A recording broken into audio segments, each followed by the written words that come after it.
গেটে অনেক ভিড়, নামার কোনো সুযোগ হচ্ছে না। সবাইকে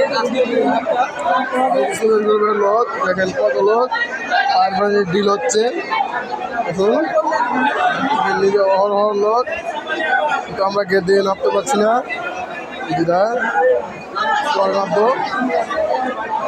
এত লোক যে নামার কোনো পরিস্থিতি নাই।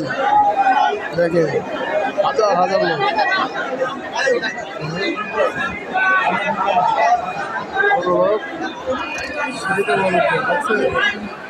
প্রচুর লোক দেখতেছে।